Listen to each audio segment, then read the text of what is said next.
Okay അയ്യോ പ്രൊട്ടക്ഷന് വേണ്ടിട്ട് എനിക്ക് പ്രൊട്ടക്ഷൻ വേണോ? ഒരു കണ്ണട കൊടുത്തു അവന് പ്രൊട്ടക്ഷന് വേണ്ടിട്ട് ഒരു കണ്ണട. ഞാൻ തരില്ല. എന്താ അവന് പ്രൊട്ടക്ഷൻ ചെയ്യട്ടെ. നമ്മള് ആ കണ്ണട കൊടുക്ക് ഒരു ചുമ്മാ അതിന് ദേഷ്യം പിടിപ്പിക്കണം. ഇപ്പൊ നമ്മള് ചിക്മംഗ്ലൂർ കൂർഗ് ഡയറീസിലെ മറ്റൊരു പ്രധാന എപ്പിസോഡിൽ വന്ന് നിൽക്കുന്നത് സെഡ് പോയിന്റ്. ഇപ്പോൾ സെഡ് പോയിന്റ് എന്ന് പറഞ്ഞാൽ നമുക്ക് പള്ള നിറച്ച് നടക്കാൻ അങ്ങോട്ടും ഇങ്ങോട്ടും നടക്കാൻ ഒരുപാട് സ്ഥലമുള്ള സ്ഥലമാണ്. പിന്നെ മെയിൻ അട്രാക്ഷൻ എന്ന് പറഞ്ഞാൽ നല്ല തണുത്ത കാറ്റ് കിട്ടും. എന്താണ്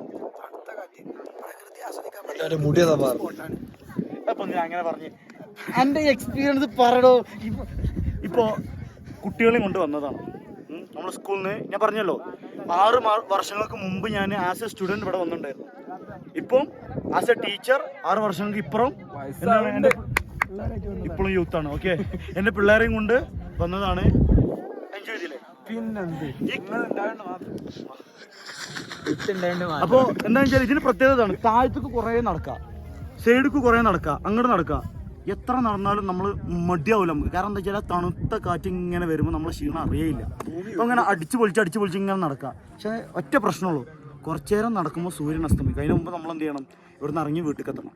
സോ അടിച്ചു പൊളിക്കുന്നത് അതിൻ്റെ കാഴ്ചകൾ നിങ്ങൾക്ക് കണ്ട് ആസ്വദിക്കാം. Okay, by.